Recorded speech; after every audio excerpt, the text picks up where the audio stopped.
Every evening at exactly 6, the old postman walked to the edge of the bridge. People noticed his habit but never questioned it. He would stand there quietly, holding a single envelope, watching the river swallow the sun. Then, without fail, he would turn back and disappear into the narrow streets of the town. No one knew the letter was never meant to be delivered. 40 years ago, the postman had not been old. He had been young, hopeful, and in love. Her name was Isla, a name that once lived on his lips like a prayer. They dreamed of a small house, loud laughter, and growing old together. But life, as it often does, chose a different story.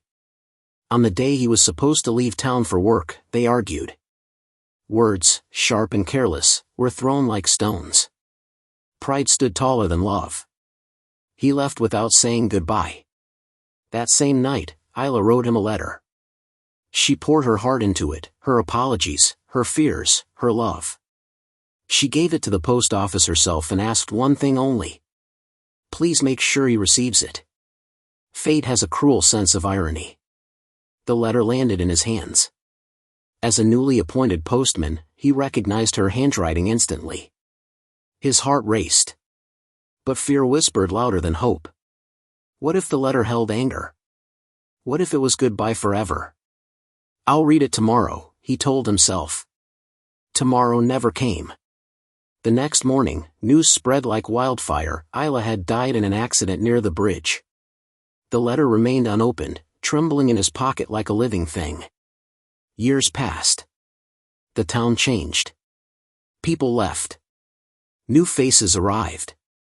But guilt is a loyal companion, it never moves on. Every day, he delivered hundreds of letters, love letters, rejection letters, final notices, joyful news. Yet the most important letter stayed sealed. He married once, but love never truly returned. His wife noticed his silence but never asked. Some grief does not want to be spoken, it wants to be carried. Now old and bent with time, he returned to the bridge where Isla took her last breath. The envelope was yellowed, fragile, but still sealed. One evening, a young boy approached him.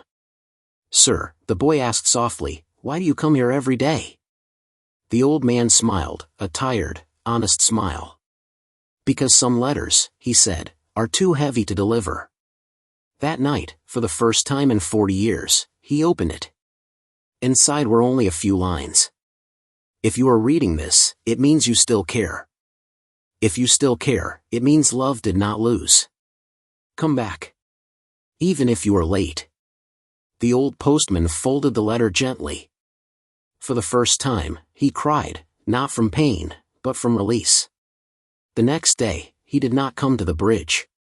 Instead, people found the envelope resting on the riverbank, finally empty, finally free. Some say the river carried the words to Isla. Others say the letter had already reached its destination.